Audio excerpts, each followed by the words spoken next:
Hi everyone. Today we are going to paint a Gundalow. I'm happy to be working with the Portsmouth Gundalow company to paint a very simple painting of a Gundalow with a photograph provided by the Portsmouth Gundalow company. Glad you could be here. So let's just jump right in. Since we have a short amount of time, I'm going to use a painting technique called alla prima, which translates into one shot. So I think we've got about an hour to do what will be an 8 by 10 inch oil painting, a monochromatic oil painting. Mono meaning one, and chroma, color, one color. In this case, we'll be using raw umber and white. That's really about it. Sometimes I will accent with ultramarine blue or black just to get those darkest darks. But in this case, let's just see how much we can get done using the raw umber. And so I'm using titanium white and raw umber oil paints, and I'm also using liquid, which is a quick dry medium. And I squeeze my liquid in my, you can squeeze it on your palette, or in this case, I'm just using a little palette cup. So first things first, I'm gonna use the largest brush I can. In this case, I'm using a number 6 flat. And you know, I know different paintbrush manufacturers will assign different numbers to different sizes, but as long as it's about the width of my pinky, so that should do it. So I get some liquid and I just rub it on the surface. I'm gonna sort of prime the surface with just a little bit of color. No special brush work here. I just want to stain the canvas to get rid of all the white. I'll get a little more liquid. So this is a super thin layer. I'm using not a lot of paint. And this should just take 30 seconds to a minute. While I do this, let's talk about our composition. In the art world, one of the things we try to do when we look at nature or we look at an image that we intend to paint is we try to simplify it. Or as we say, keep it simple, sweetheart, KISS, right? And so the photograph we'll be working from tonight has been provided by the Portsmouth Gundalow company, and I believe it's a Gundalow sailing out here on the Piscataqua River, right here in lovely Portsmouth, New Hampshire. We're very fortunate in these parts. Appreciate the Gundalow company, all they do, keeping our past heritage alive. It's pretty awesome. So glad you could all be with us tonight to participate in this and keep the Gundalow company doing what they're doing and keep Portsmouth awesome. Okay, good. So one of the objectives here is just to simply cover the white of the canvas. We're going to do a technique called alla prima, which just simply translates into one shot. So we're going to try to complete the painting in one shot, one session. We have a limited amount of time tonight, so I thought this would be probably the best approach. Right above my canvas here, you can see I have a value scale. The value scale is simply black, white, and various shades of gray in between. And you can see also they're numbered 1 through 9, with 1 being the darkest dark and 9 being the lightest light, or white from the tube. I choose a value scale that has 9 values because it's an odd number. And an odd number gives me a definitive middle value, value 5. So when we look at our value scale, or when we look at nature, or in this case, the picture of the Gundalow, what we want to do is we want to squint our eyes and look at this photograph and forget that we are looking at a Gundalow, distant headlands, sky, and water. Because really, in the interest of keeping it simple, sweetheart, this is really, we're going to try to narrow it down to its simplest components so that we can better be able to portray it on the canvas. And so in the interest of keeping it simple, I squint my eyes and see this as 4 abstract puzzle shapes of light, dark, and midtone, rather than seeing water, sky, distant headland, and Gundalow. So stay with me and I'll explain exactly what I mean. So if you squint your eyes and you just look at the shape that defines the sky, for example, if you squint your eyes, then look at my value scale up here. And if you squint down and try to match the value, I'd approximate that sky to be at a value 7. Conversely, if you look at the distant headland, those trees in the background that are right behind the Gundalow, I have those at approximately a value 3. They're not quite the darkest dark. That distinction belongs to the Gundalow itself, which is probably a value 2. And then the water, somewhere between a value 4 and 5. It's probably a 4.5, something like that. And so your ability to look at nature, or in this case, look at the photograph of the Gundalow, the sky, the distant headlands, and the water, and translate those into a numerical value is at the heart of what it is to translate light, because that's what we're doing after all. As artists, we're really replicating light. And we use our value system to do that. That's our metaphor for light. So, okay, so this really becomes quite simple. So our strategy is this, well, we take a breath, and then we look at nature, or in this case, the picture of the Gundalow, and we just take a minute just to look and see what's before us and process it and sort of strategize. It's I equate it to the Olympic skier before they go down the hill. They sort of close their eyes and visualize what it will be like to go down the ski hill. Well, if you can look at your motif or nature and visualize what it will look like as a finished painting, then you will be 2 steps ahead of the sheriff, or better prepared to have a more successful painting.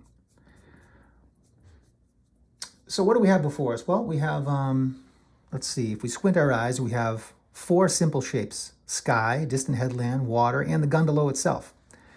The Gundalow, if you take a look at it carefully and look at it abstractly, it really makes a triangle. And a triangle is a very solid form in the art world. While I do this, let's make a grid on our canvas. You'll notice that in the photograph that I've provided today, you can see a grid. This grid looks like a tic-tac-toe, and it divides the canvas into thirds. So let's do the same thing, and I'm using a small round brush here, and I'm going to get a little liquid on my brush and just a little bit of oil, and I'm going to divide the canvas in thirds with a thin line. And you can see it's not perfect, but we're not looking for perfection today. And I'll do the same thing vertically. Essentially making a tic-tac-toe grid. This grid will better enable us to do an accurate drawing.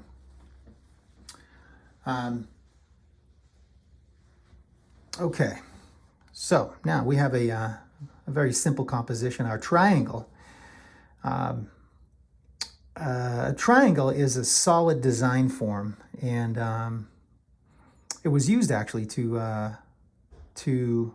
block out the parameters of the Mona Lisa. The triangle is an old world traditional design armature, and so we have one here that's working quite nicely. So this is really 1, 2, 3, just 4 simple shapes. And so let's take them shape by shape. Typically, the first mark I will make once I look at my photo reference or nature and process it is my horizon line. Now, if you look at your grid, we can see clearly that somewhere in the middle here is your horizon line, where the water meets that distant headland.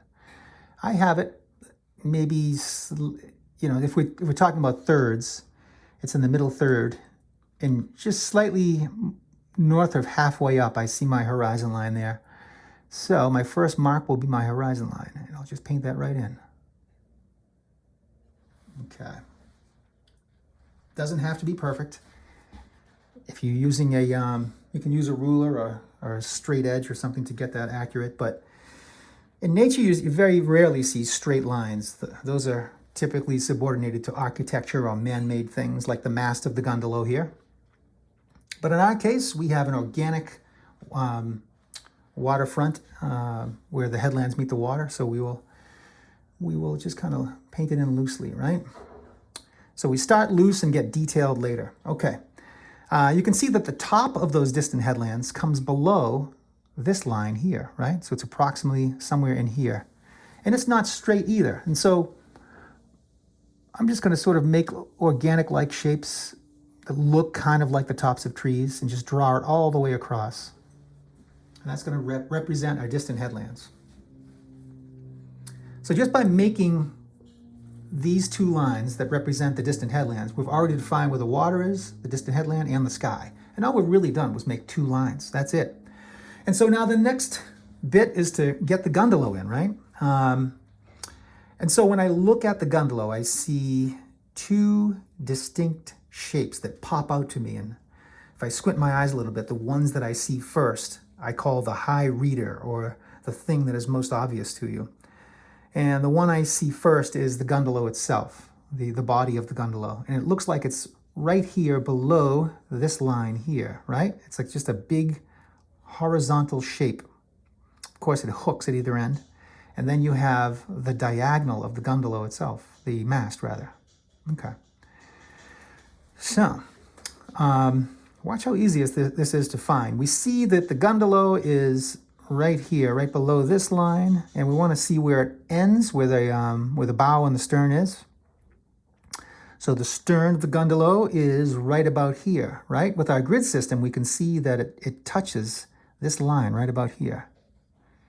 And does something like that. And it comes all the way to here. Not quite halfway, right?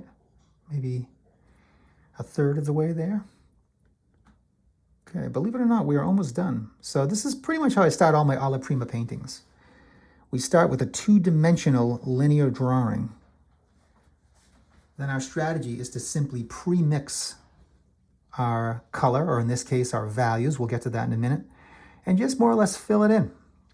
Kind of like the old coloring books we had when we were kids. Okay. So now that you measure twice, look 3 times, measure twice, and then if you're satisfied with where the bow and the stern are placed, maybe this bow comes out a little bit further. Okay. Then it's easy. I'm just going to attach this part to that part because it looks like it's pretty much straight across with some wavelets interrupting it, so it's not perfect. Not a huge fan of perfection, right? We can straighten our lines later if we have to, but keep it loose. I think it's a good idea to keep it loose. Keep it loose as long as you can. We can tighten later. Now, the Gundalow itself doesn't exactly go all the way across. It's sort of concave, right? And it looks like the concave part starts here. It gets about as low as it gets right about here, and then joins the bow right about there. And so I will do my best to I'll look 3 times, breathe, and then just kind of connect those shapes. Easy peasy, right? Okay.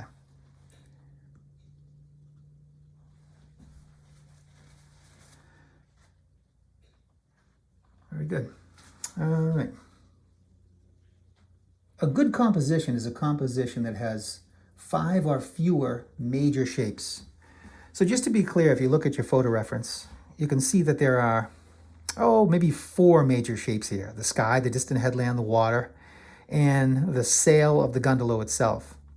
These marks that I just made that, indicate the bottom of the Gundalow itself, this is a minor shape.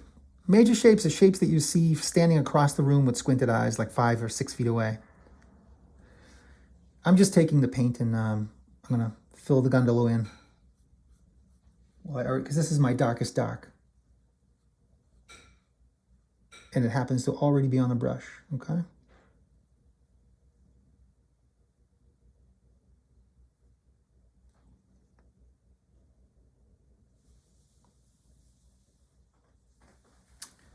All right, very good.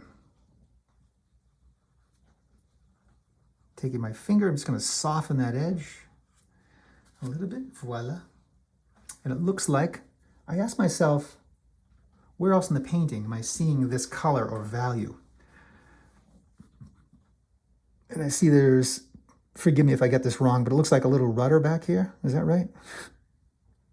Someone from the Gundalow company will have to correct me, but it looks like a little rudder. So might as well get that in. Okay. So if those four major shapes define the large masses, those little people on there, those are the minor shapes. We're not going to concern ourselves with the minor shapes yet. And you can see there's some kind of a buoy on the left-hand side back there. That's not lost on me. There's teeny little shapes on the distant headland. That stuff comes later. When we're creating a painting, we start with the big stuff and we progress to the medium-sized shapes and then the smaller shapes. Or as we say, we start with a broom and finish with a needle. Or start with the dog and finish with the flea. I can see that the curve of the bow of the boat is a little bit off. And, you know, we're not perfectionists, but if you can fix something that you catch early, just you know, do your best to get it and fix as you go along. Paintings, it's been said that paintings are just one giant mistake that we spend the entire duration of it just fixing. Okay, so to do the mast, this is actually more simple than you might think. You just find the top and the bottom, and you join them. So let's find the top of the mast first. We know it's in this middle square, and we know it's almost in the center, but slightly to the right, right? Maybe 1/3 of the way down, right? And slightly to the right of the middle. Does that look about right? Yes. And you could check it by doing what's called a diagrammatic line. So if I was to make an imaginary line that touched the top of the mast, and that imaginary line went all the way through the Gundalow, you can see that it splits the Gundalow almost in half, right? It's called a diagrammatic line. That's how we check the accuracy. Okay, now we want to find the placement of the mast and where it meets the Gundalow. And you can see that it is above this line here, right? So it's probably somewhere right here. Boom. So this is like target practice more than anything, isn't it? Okay. And then from there, you could take a ruler, a straight edge. In this case, I'll just use a paintbrush, and I'll just kind of join these lines. And this is something you can put in afterwards. And no, it's not cheating. Okay.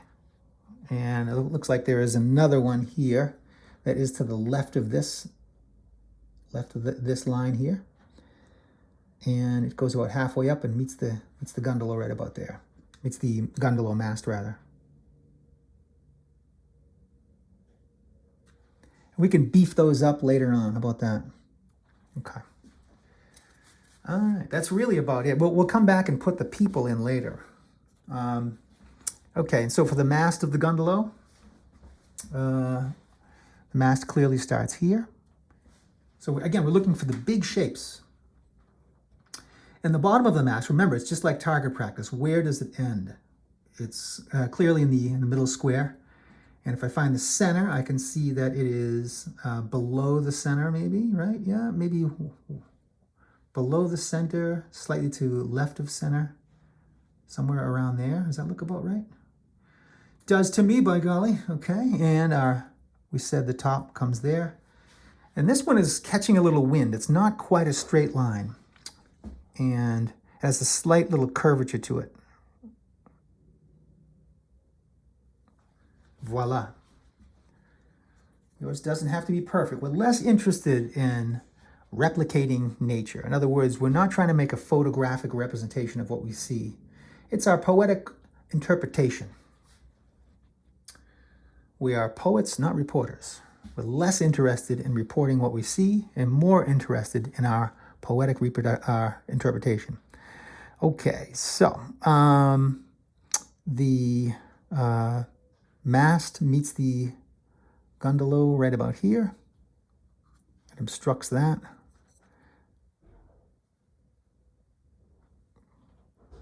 And it gets a little concave right there. Or is that convex? I get them confused. The smiley face one. All right, very good. Okay. All right, so at this point you want to back up to a vantage point where you can see the whole, right? And we make comparisons. We're kind of checking our drawing, looking at things like the background landmass. You know, does the Gundalow mast overlap right about there and right there? Yeah, it looks pretty good. I can make a little correction here. Maybe the Gundalow mast comes in a little bit lower. Okay, you got me there. That looks a little wonky, my drawing there, but you know, I'm okay with that. Okay. All right. Our two-dimensional drawing is done. Now, let's get on to returning our focus onto the values, right? We said the sky was a value 7. So if you squint your eyes and you look at your value scale, yeah, it looks to be about a value 7. And then the landmass, the distant headland there, is approximately a value 3. This is a value 2, the Gundalow itself and the mast. And the water we have somewhere at about a 4.5. And then the mast itself, it looks like this sun and shadow on the Gundalow mast. And if I squint my eyes, the shadow side is almost the same value as the water, and the light side is almost the same value as the sky, but maybe half a value lighter. And so I spend some time making these distinctions because the accuracy of your painting relies heavily on your ability to match these values, right? So when I look up here, I'm just trying to match the sky to this value here. So let's do that, shall we? One thing I'll do just to make my job a little bit easier is at this point you can begin to wipe away your grid lines if you want. You know, we're going to cover these with paint, so they won't be too cumbersome. But for those of you who like to have a little control, go right ahead and put the rag around your finger and just wipe away your grid lines. Be careful not to wipe away the parts that are the drawing. And that way we can have some clarity here. And already we're beginning to, I'm beginning to be convinced that we might be able to actually pull this off. That'd be fun. Okay, good. Alrighty. All right, let's keep this simple. There are many different ways to strategize here. You could start with the largest mass first, which would be the water, and mixing up a value 4.5.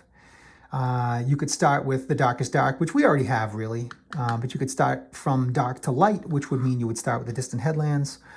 Or some artists will start with the sky, so you can cue the rest of it based off the sky. There's many different ways to paint, and I'm not going, my ego isn't big enough that I pretend that I know the right way, but I'm feeling that, that it might be a good idea to work from back to front since there are so many overlapping shapes, right? Like the mast overlaps the water, the distant headlands, and the sky.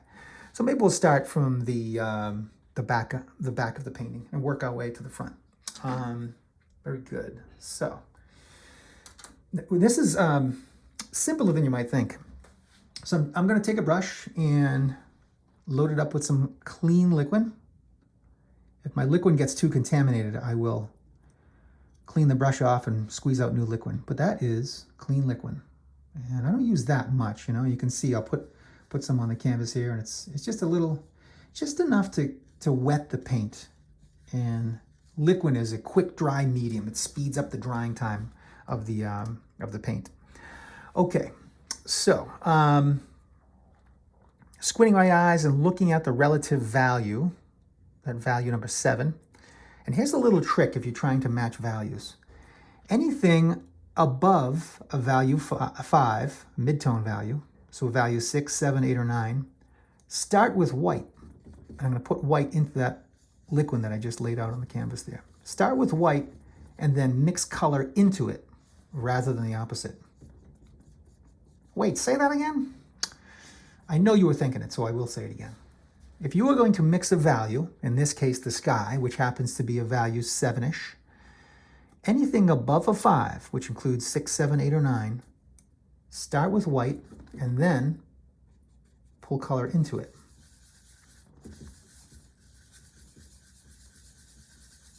I keep saying color, and it's not lost on me. We are painting monochromes here. Okay. So what I'm doing now is, if you look at this big blob of color, which I will call my mother color, and then you squint your eyes and compare it to value 7. And what you're trying to do is simply match the value. So this part is not even artistic. This part is actually more scientific. We're just really matching a number, right? We're using chemistry, if you will. Like, it's closer to chemistry in math, I suppose. But okay, and one way to do this is this. You can use a piece of paper or tape or anything. And you put the value on there and then hold it right up to your value scale. And you can see, for example, it's lighter than a 4, lighter than a 5, right? Yes, squint your eyes. 6, this one might be closer to a 6, so I may have to lighten that. And so really, it's about developing sensitivities to your eyesight, right? This could go a pinch lighter. It's very simple when you're just dealing with raw umber and white.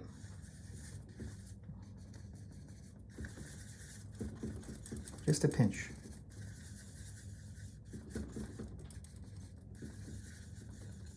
Okay. See that? What a difference half a value makes. All right. We're in trouble now. I probably should have used an index card rather than tape. Okay, good. All right, so once you're satisfied with your value or your color, then lay that sucker in. I can see there's clouds there, but again, the clouds are really minor shapes, because when I say clouds, all you're really seeing with the clouds is the sun kissing the tops of those clouds, so it gets a little bit lighter. So if you squint your eyes and forget it's a cloud and just see it as a piece of paint, you'll see that those pieces of paint that kiss the top of the clouds, they're just minor shapes. They're hard to see with squinted eyes standing 5 or 6 feet away. Okay.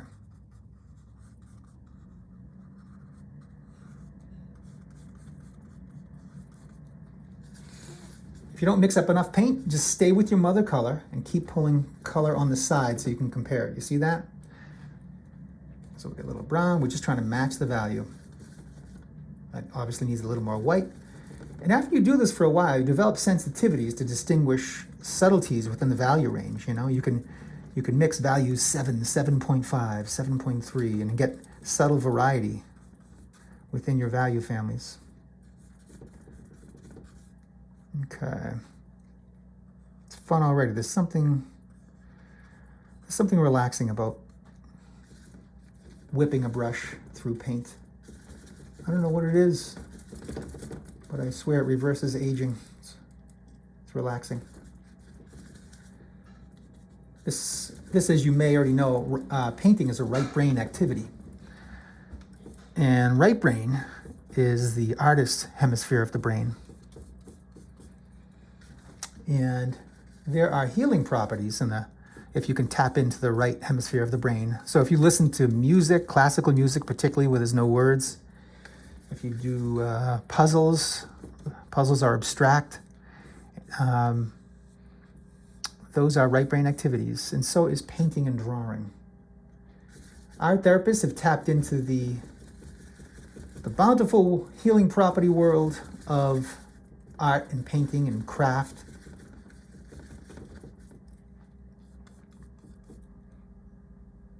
So there is something relaxing about this. There's something in the art world called the alien abduction, where you're painting and you look at the clock and 3 hours went by and you're like, where did the time go? I can't believe it's 9:30. Okay, very good.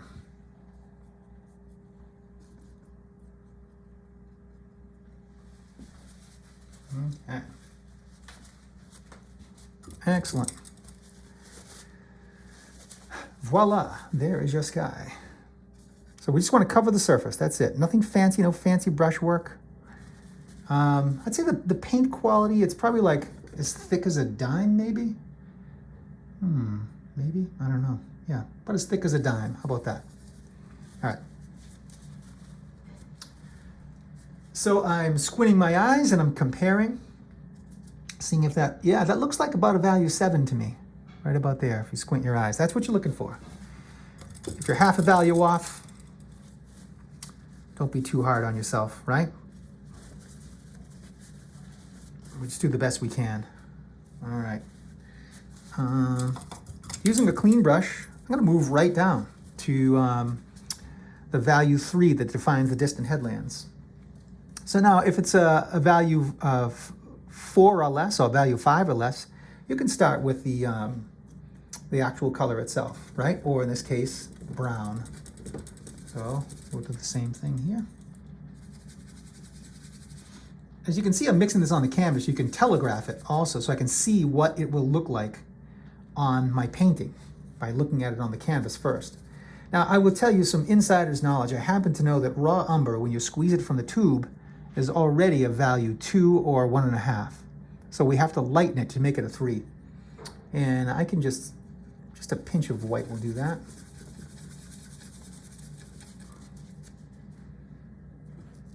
And so here again, something tells me this can be, this is probably going to be, if we check our little swatch, that's about a value 4. I could go a little bit darker there. And again, because we are painting with just monochromes, brown and white, it's very simple, right? Our decisions become simple. Once you get familiar and used to painting in brown and white or a monochrome, then it's a good idea to take a deeper dive into color. Color can be very intimidating. So this is darkening it a little bit. It's a little bit of a leap there, but it's enough, I think. And I think that puts us at about a 3. Yes, it does. Voila. So I have a new mother color right here, and I will use this to define the distant headland. Now I'm going to be careful that my brush stroke doesn't hit the sky. Okay?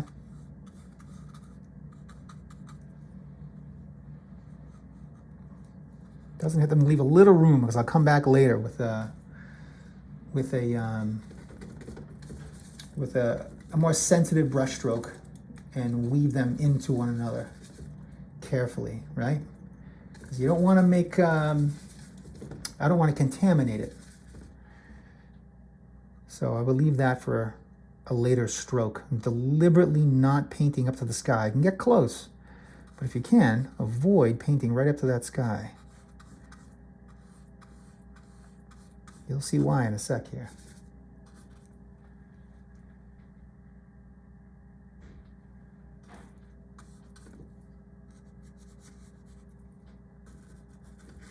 All right, good.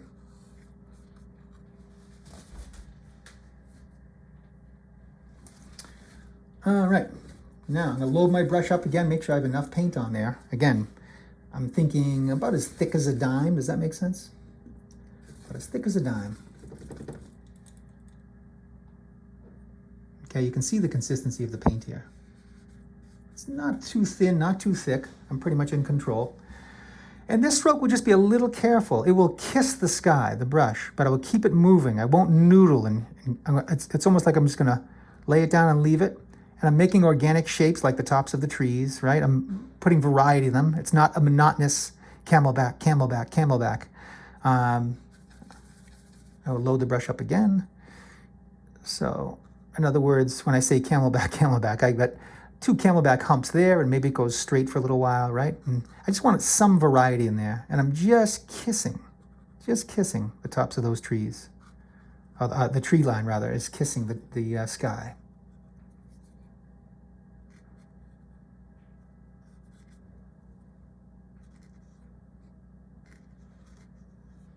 Okay, very good. Voila, we are moving right along here, aren't we? Okay. All right, let's keep rolling. Let's move it right down to the water, which we said is approximately a value 4, 5. And I've got a big old mess here. I'm gonna squeeze out a little more liquid. I've got a big old mess of color. Rather than clean my palette, since we're just dealing with brown and white, I'm gonna get some liquid. I'm just gonna make a big mess of what I have here, because I've got something light, something dark. It's really a matter of just grabbing paint, mashing it together, and matching that value. I'm looking for something in here. Something approximately in there. 4 or 5 rather.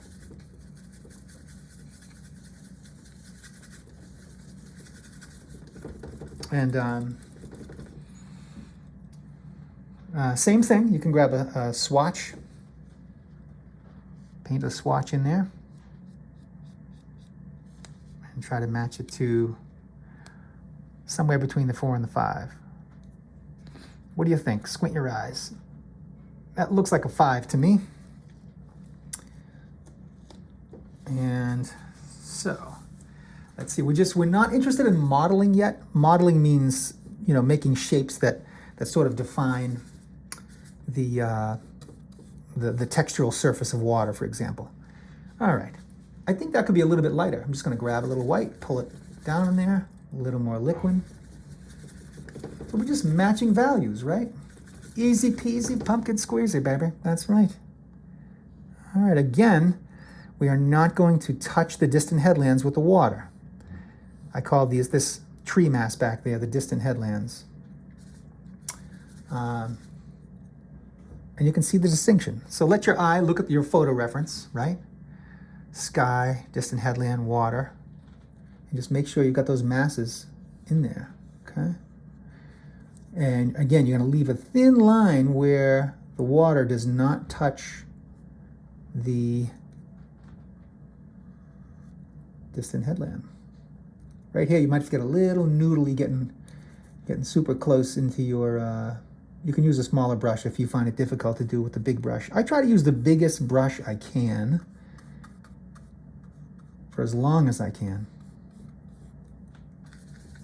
One thing you'll notice is I'm keeping the strokes horizontal. One of my art instructors in art school, they told me a long time ago that when you're painting nature, if you can have your strokes follow the topography of the land or the thing you're painting, the object or form, it'll be more believable, right? So I'm not going to paint water up, down. I'm going to paint it sort of left to right, but it's an organic stroke too, right? So it's not a perfectly ruled line. It's organic, but the paint does that, doesn't it? Every time you lay down a brush stroke, it leaves like this organic stroke.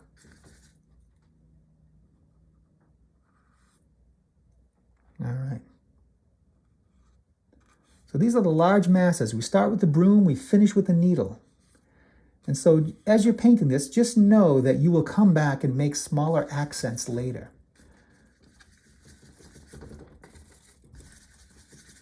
So don't feel like you're painting over an area where you might put a wavelet or something, or that buoy. We'll put all that stuff in later, remember, right?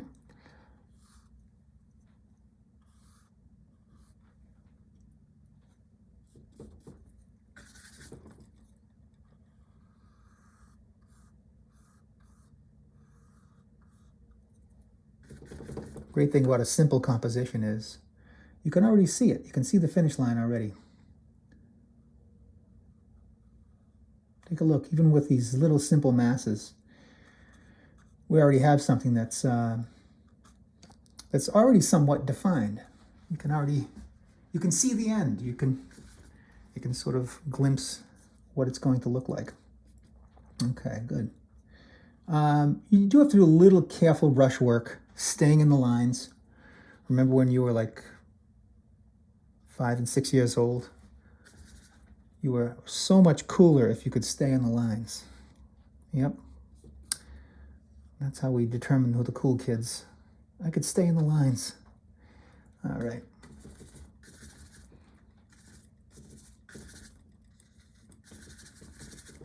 I might go half a value darker as the water gets closer to you.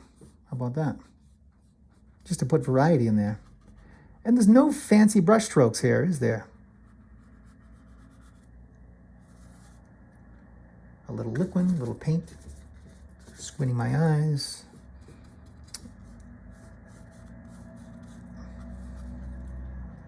I'm putting variety so it's not a big old flat mass. So this next stroke I may, let's see, I'll grab a little more brown on there. So I'm changing the variety. As you get closer to the viewer, the degree of detail builds up a little bit, right?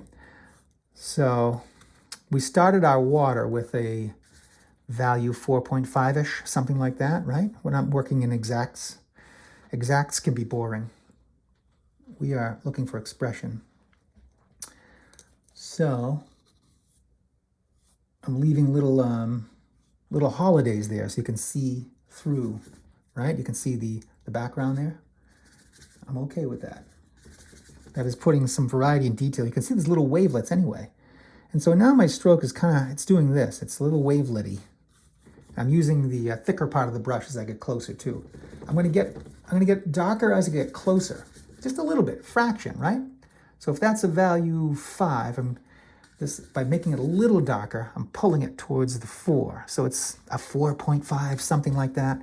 And you know, it's barely noticeable. If I can put some there, right? I just kind of wave it in there. I'll build it up as you get closer here.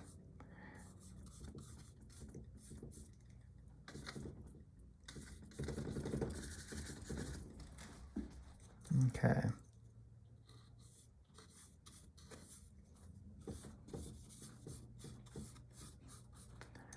Start with a broom, finish with a needle. That's a metaphor for the big thoughts, the bigger brushes. So far, I've only used this large brush here. I have not used anything yet of varied. Well, I guess I did use the small round to start my drawing, and I'll return to that with details later on. I actually like what's happening there. That's cool. These little wavelets. See, it becomes expressive, right? It's not perfection. I'm not looking for tight representational realism. You know, I could do a studio painting and get something tighter for sure, and I enjoy doing that too. But there's something about alla prima that is absolutely, it is refreshing in some ways, right? It's very expressive. I can see that the Gundalow is making a little wavelet behind it. And so the water surface is changing. So I've loaded the brush up with something a little bit darker than the value 4.5, right? It's got more brown in it. And I'm going to hold it hold the end of the brush like this. And with a very light hand, almost so you can almost drop the paintbrush, I'm just going to drag it to the end of the boat like that. And you can telegraph it first, you know, without making the stroke. Just, that's it. And it's okay to fail. It's almost a good thing to sort of just be willing to fail.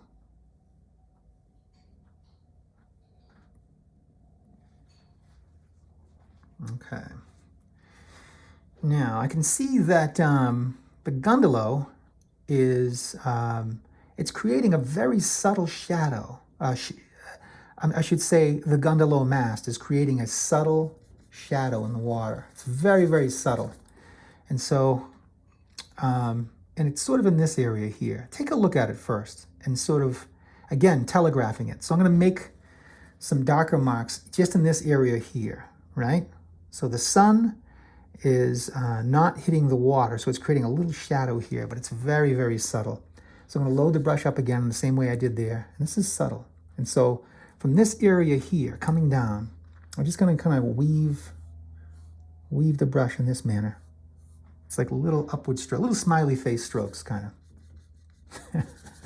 That sounded dangerously close like Bob Ross or something he would say. Little smiley strokes. Okay, good. And you want soft edges on these, right? Soft edges.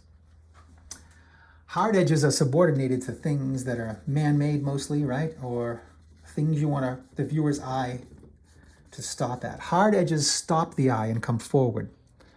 Soft edges recede. And riplets in the water are certainly mostly soft edges.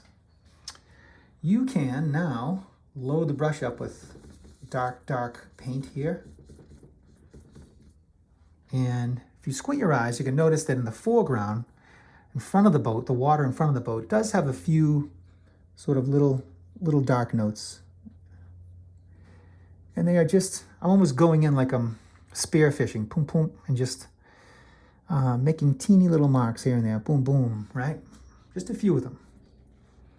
And I'm going to subordinate these to the foreground only. If they go in the background, you're not going to feel the depth.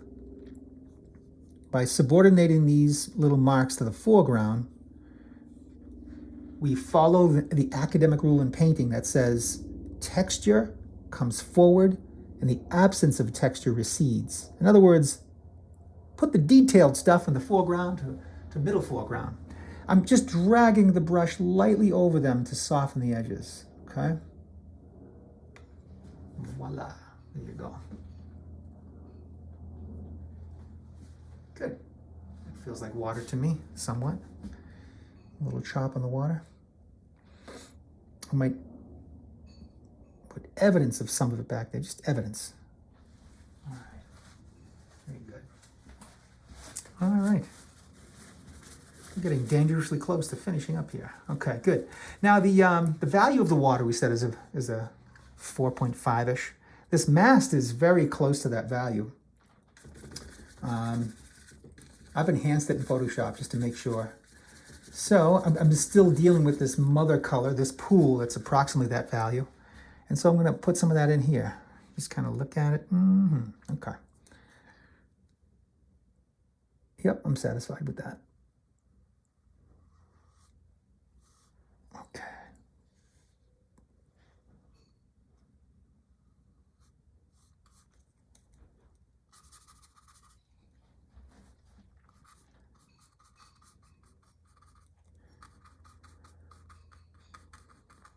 This will convince us of the illusion that this mast is catching the wind.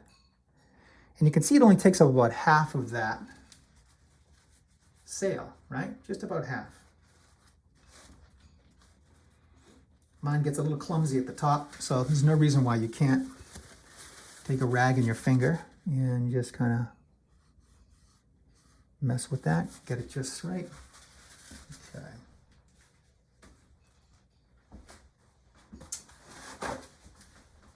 I'm using blue shop towels. I get these at the hardware store, and they're fairly inexpensive if you buy them by the roll.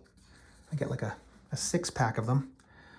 You're working with the same mother color, the left side that is catching more light. I'm just going to pull more light into my value 4, and this brings it up, I'm sorry, value 5. This brings it closer to a value 6, doesn't it? Yeah, this is probably a value 6. So it's maybe almost the same value as the sky, but maybe half a value darker. You'll know it when you see it. Value is relative, so it optically looks darker or lighter based upon the values that are next to it. I think that looks pretty good. Okay, so let's mask that color in, and then we'll soften the edge where it meets the dark side of the canvas.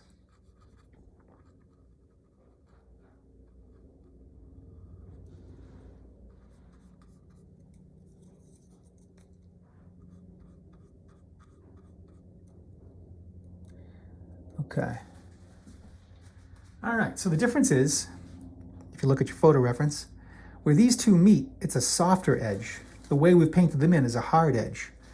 It's important to note that every time you make a brush stroke, it's essentially a hard edge, right? So you have to actively make it soft. So I'm going to clean most of the paint off of the brush. So it's somewhat of a clean brush. It's slightly contaminated, but that's fine. And with a very light touch, I'll just go in and almost just kiss it and just kind of drag one into the other.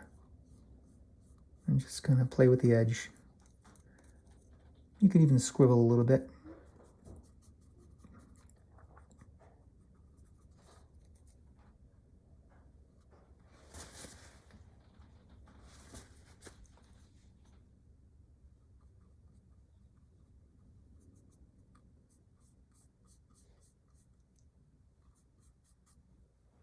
This to me is fun. Okay.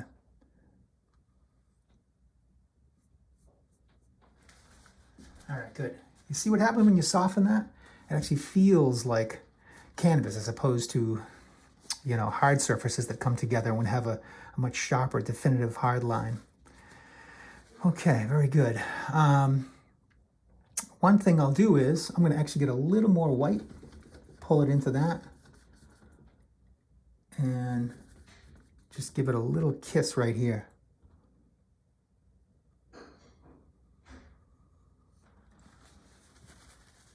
Clean off the brush again and soften those edges again, right?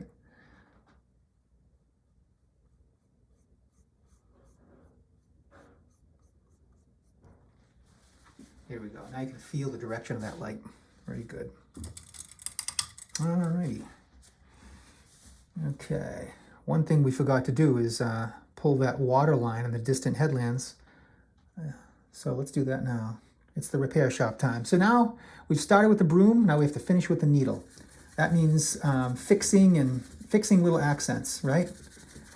So we've learned the skill set to match values, and so this will be a good little lesson here. Let's say you forgot an area and I've got to go back and remix that color or something, right? It's very simple. I've remixed the water color value, which is, I think we said was a 4.5. And I'll just go lay some in. And if it's too dark or too light, I'll know right away. That looks pretty good. I noticed that on the distant, on the shoreline, that it actually gets a little bit lighter. So this is where, when you get to the end of the painting, you can almost put the photo reference away and just say to yourself, you know, I think it's time to make art and be a little more expressive anyway, right? So little things like this is called counter change, where you make little areas pop by changing the contrast, heightening the contrast. So, so by lightening, it'll actually bring more attention and more drama to this particular area. Not that we want all the drama back there in the background.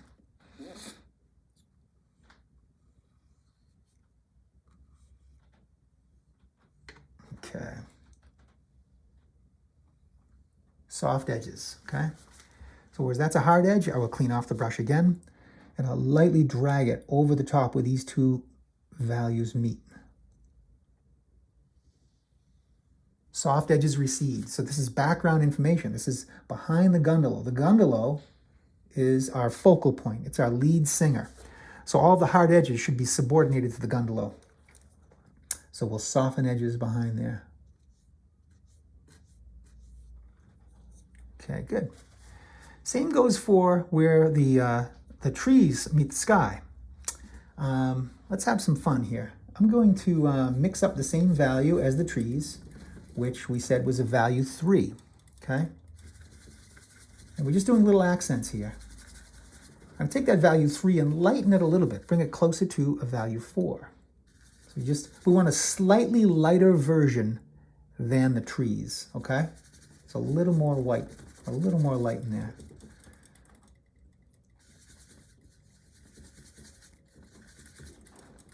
What we're going to do is we're going to kiss the tops of some of those trees with light, and we're going to do it where the trees meet the sky. See that?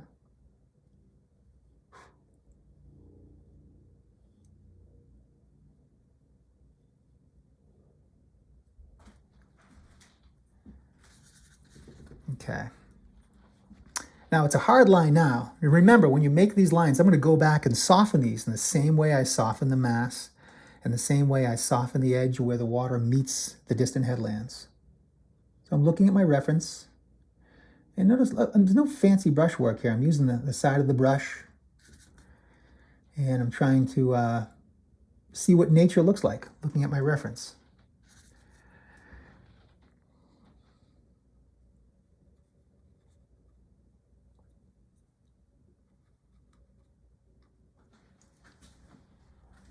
This will give some dimension to the background without it being too interruptive, without it coming too close to the viewer, right? So the more detail you put in the background, the closer it comes to the viewer optically. You want it to sit right in its space. It should sit in the background behind the Gundalow.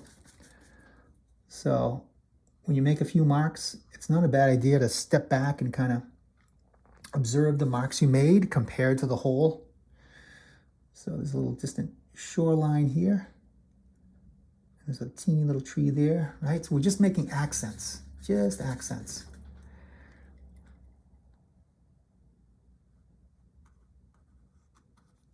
I want to keep the strokes, I want to avoid same, so I'm not making everything the same sort of cone-like shape. I want variety in there.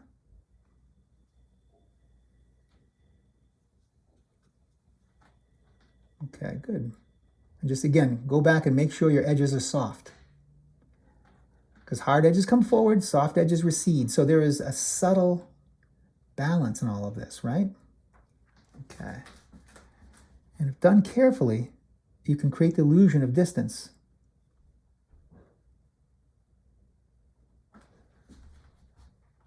Just enough. We want to give it just enough to read as background. There's a little shoreline back there. Soft edges. Soft edges recede, hard edges come forward. Pow-pow. Very good. All right. It's amazing what a little accent can do, you know, make something come forward. Okay, very good. Let's grab some white. We'll accent the tops of clouds. All right. So let's grab some white. We'll pull it into the brown. It's not going to be pure white, but probably like a value 8 maybe. It's really the lightest light, but it doesn't have to pop. This doesn't have to be our main play. We're a poets, not reporters, so we're not worried about replicating nature exactly. It just has to be lighter than the sky. And I'm going to load the brush up, and I'm going to pull it to the side and sort of make it the organic shapes of clouds. I'm not going to overdo it. My goal is to lay it down and leave it once if I can, and then come back and soften the edge. I'm going to pull it behind the Gundalow. Again, telegraphing. So I'm going to sort of like carve out the organic shapes of those clouds. And I want the Gundalow Mast to overlap it. All right, so here we go. Very light touch. As I bear down, it releases some of the pigment. And as I lighten my touch, it sort of releases. It's almost like a calligraphy artist. When you bear down, you leave more, that kind of thing. So that's all we're doing right there.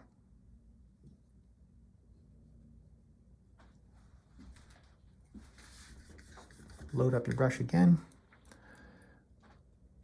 With a soft brush, I'm gonna pull it so it sort of optically looks like it's overlapping.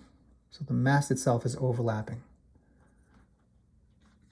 Overlap is one of the techniques we use to enhance the illusion of 3 dimensions.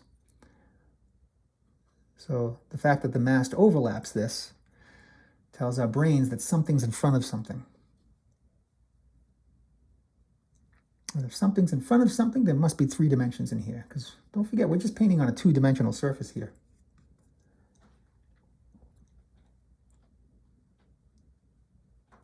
Okay. Now with a clean brush again, we'll go back and you can soften them. Don't overdo it. You don't want to noodle. We just want them to soft because, you know, these are clouds after all. And then funky things happen when you blend them. I'll just blend the left side so you can see and compare it to the right. And see how they just sit back there? Thicker paint comes forward, softer, thinner paint recedes, right? So we just want it to sit in the background. Okay, good. We can make that pop. We'll grab some more white. And it looks like this one's getting kissed right there. There's a little kiss happening there, a little attention on that one. That's fine. Looks like the tops of these are getting some white paint. We don't want to overdo it. Voila.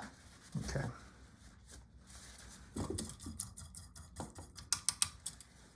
Okay. Very good. All right. Let's do some accenting. I'm going to get a smaller brush now. You can use your small round, the one I used in the beginning, or you can use, in this case, I just have a small flat. And now it's time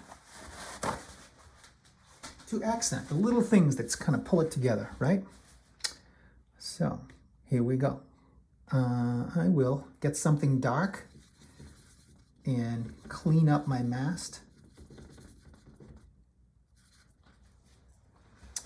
So this is where I have a little more careful hand.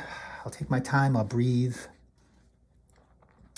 And you could even use a maul stick or something to steady your hand. Let's see. I will use another brush. And just carefully redefine that mast. Yes, the mast. Voila.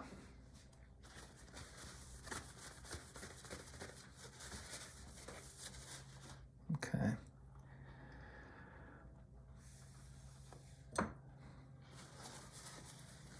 I could have done that with the round brush too. That would have been perfectly fine. But this seems to be getting the job done. All right, same thing. And you could telegraph it first if you want to.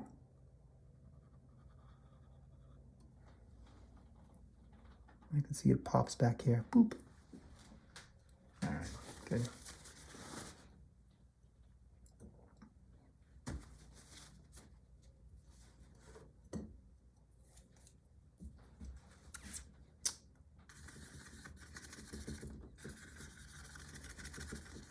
Accents sort of pull it all together. I'm just going to clean up this line here. It's a little gray. And I think of this as still drawing. I'm redefining the shape of the Gundalow itself there. And I'm going to clean it up here. Get that shape back. Refinement, right? Seems to me if you get the shape of the Gundalow, it'll just be simply more convincing. You can tell lies elsewhere, but that shape is so distinct, isn't it? That little sharp hook right there. Boop. Yeah, it's a beautiful design. Nothing like seeing that cruise down the Piscataqua on a summer afternoon. If you haven't taken a ride in one of the Gundalows, it's definitely worth it. I went with my kids a number of years ago. A little field trip, that was fun. Okay. All right, very good. Let's put in some of these little details and let this sucker pop. So I'm going to grab the darkest paint I can, which is the raw umber, and reinforce the Gundalow itself. This is my darkest dark.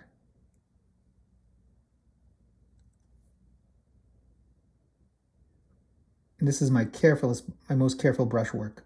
Should be in the detail, right? Everything else is somewhat loose.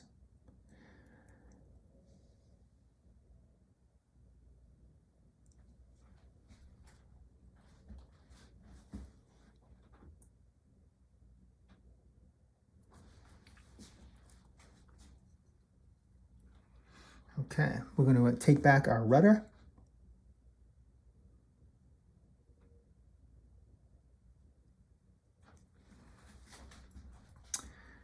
Now, see the hard edge of the Gundalow where it meets the water? I've got something, it's almost the darkest dark there.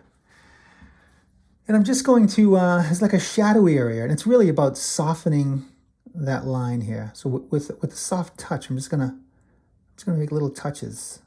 Little touches.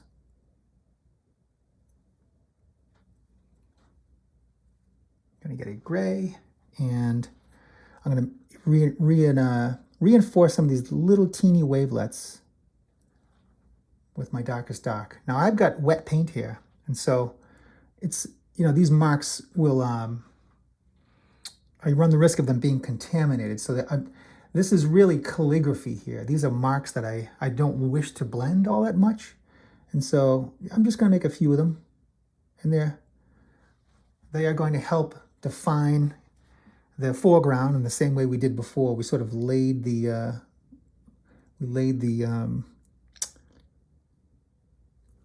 groundwork on the detail in the foreground to bring the foreground forward, and simultaneously bringing the background backward, right? So if you want to make the background look like it's background, one of the ways you do that is just by building up the detail in the foreground. That looks good. All right, this is my thin round. Start with the room, finish with a needle. This is the needle, the proverbial needle tool, right? So if you have a steady hand, go for it. You can also use another stick or a brush to steady your hand.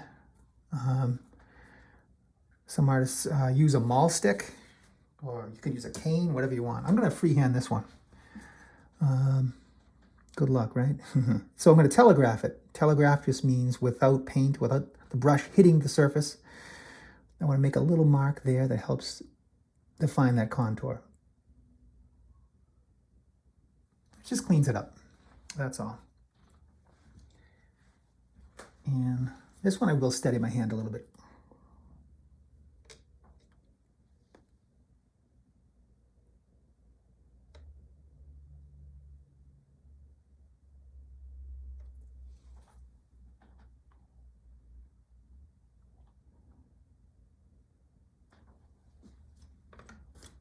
Okay.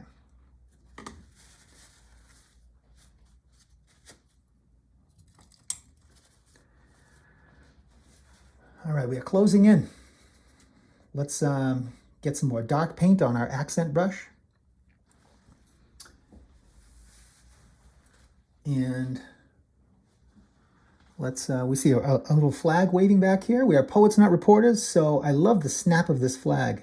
And I'm not even going to look at the reference anymore. I'm just going to do my own. Look at that. Pop, right?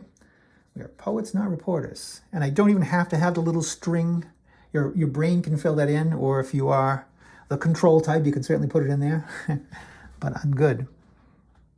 I sometimes like to leave some things out.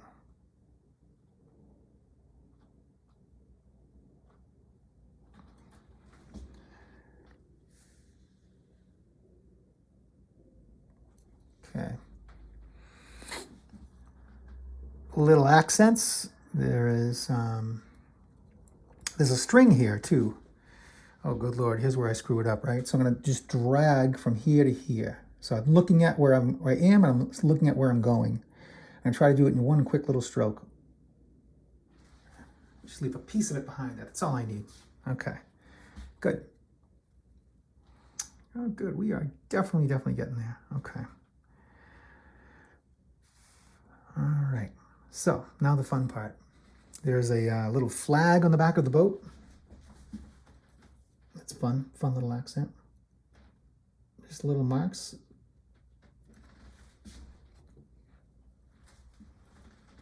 These teeny little marks are complemented by the larger marks.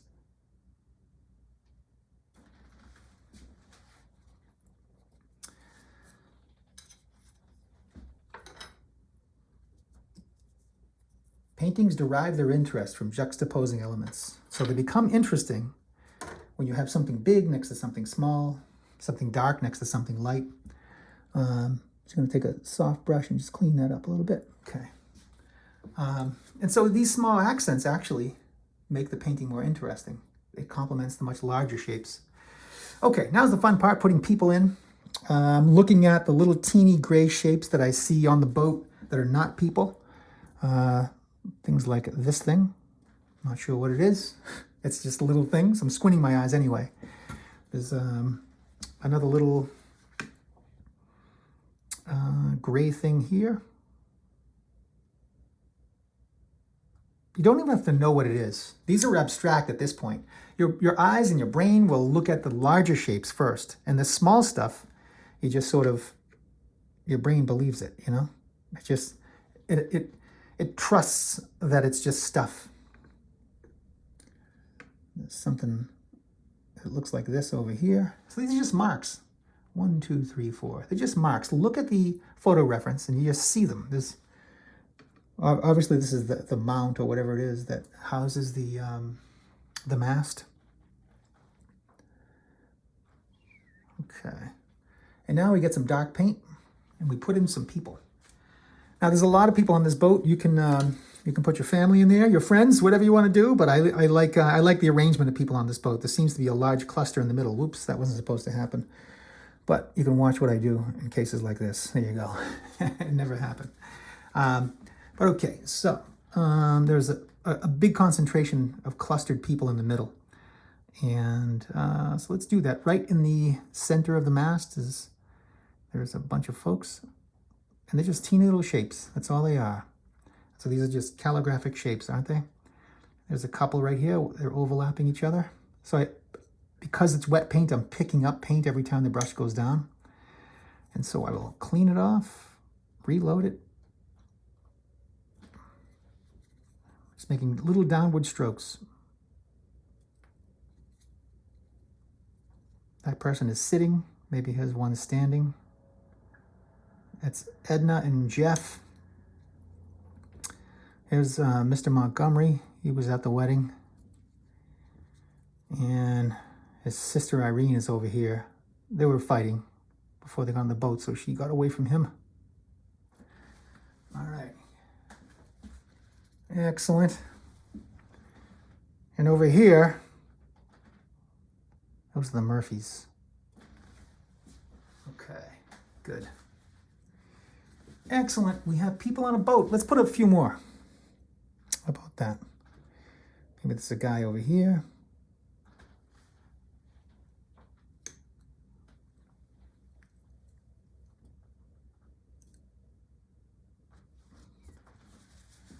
All right.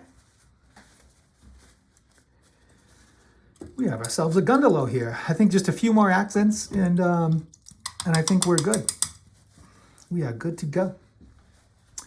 Let's grab some white and put some sea foam in front of that boat and behind the boat. How about that? So this is pure white on my brush. Let's see. And so now these strokes are all careful, right? Where we've been moving steadily along. We are very careful now. So I look 3 times and I telegraph, right? So my brush makes the movement before I actually do it.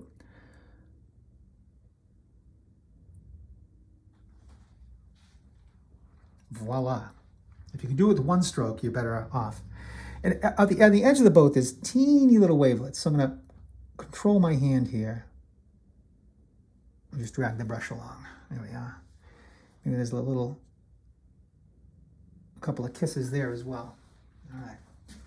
Load the brush up again, because every time you put wet paint into wet paint, it picks up some wet paint on the brush. So I want to make sure it's clean. At the back of the boat, it's leaving a little trail. Again, telegraph. Load the brush. I breathe a little bit. I look where it's beginning and where it's going to end. I take a breath, blow out, or breathe out slowly, and just kind of do it, you know? So here we go.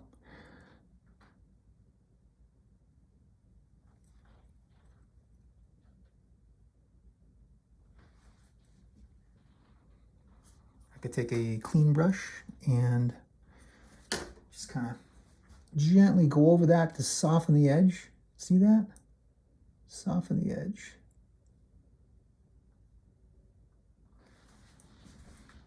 Amazing, the virtue of soft brushes. Okay, a soft brush, or a soft edge rather. All right, let's put a few more accents in. There seems to be some water, little light notes flicking, so I'm going to get something pretty close to a white. It's like a value 8 or 9.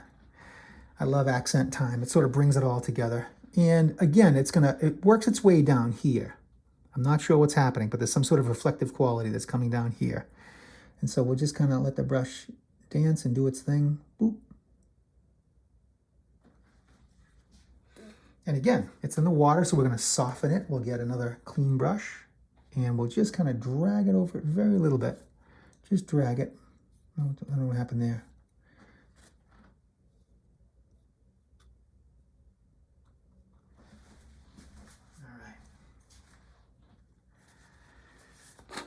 Looks like there's a sparkle in the water back there as well behind the Gundalow. And so I'm just going to drag some light notes the same way back there. We'll overlap, right? So we'll put some here so they sort of disappear behind the Gundalow.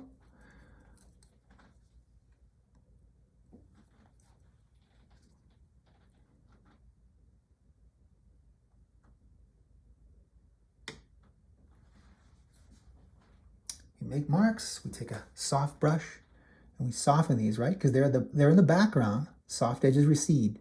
So we like the light notes, but we don't want them to be so, we don't want them to speak so loud. So we quiet them down by softening their edges. Very good. Okay. All right. Hey, not too shabby, huh? All right, I think we might be done with our Gundalow. Let's take a look and see if something can be improved upon there. I mean, we could noodle this all day long.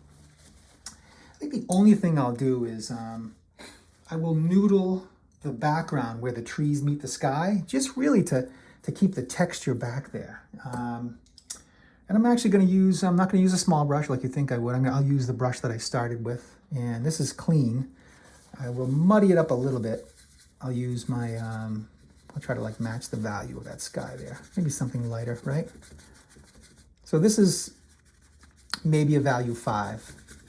And I'm just going to like touch and tap. That's too hard of an edge back there. We want it to look organic. Look at your photo reference. You can see there's little, you know, trees are organic. They're not hard edges. And so I'll just do a few and then I'll stop so you can see the difference. I'm just kind of like manipulating, like touching and caressing and kissing the area where the tops of those trees meet the distant headland. So look at the left side, which I've just manipulated, and then the right side. You feel the difference? See how that feels like it's further away? Just because you've manipulated the edges? It pulls the Gundalow forward inadvertently. And so again, I'm just taking the tip of the brush, and I'm kissing the edge. I'm just like manipulating.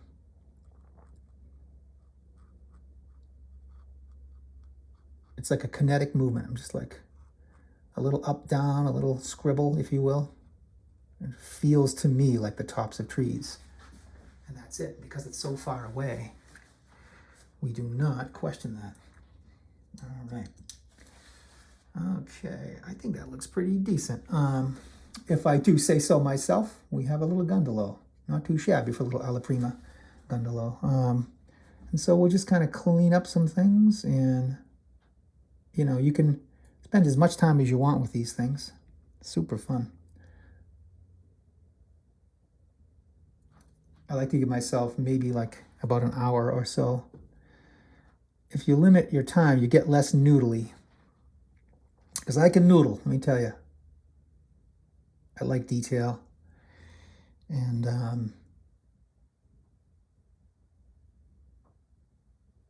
you can get carried away very easily. The alien abduction. 3 hours went by. I don't know where I was. Okay. Just cleaning. Just cleaning. I think this line could be thinner.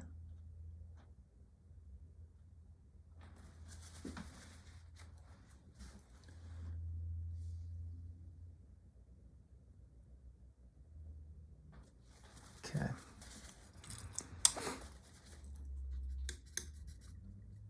Remember, detail and texture come forward, and even though this probably isn't necessary, let's put with a small number 2 brush. I'm gonna try to make you feel the feel of that, and then we'll just call this done.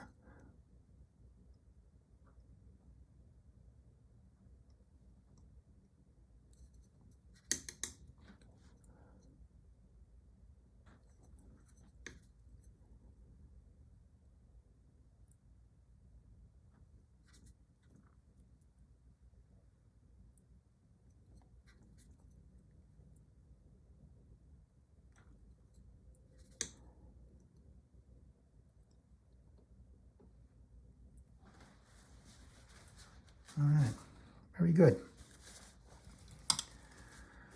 And that, my friends, is that. Thank you so much for your time today. This was fun. This really was. I'm going to, I'll load up a little paint on here with liquid, keep it soft, and with my round, we'll sign it. How about that? Boop.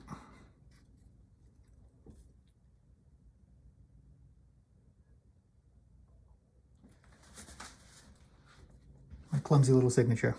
Well, thank you so much for your time, everybody. I hope you had fun. And take as much time with this as you need. You don't have to rush it like I sometimes feel like I do. But there's something about keeping it in about an hour or so. It keeps it more expressive and less noodly. And after all, we're more interested in an expressive representation of what we're seeing rather than an exact replica, right? We are poets, not reporters, after all. Thank you so much for your time.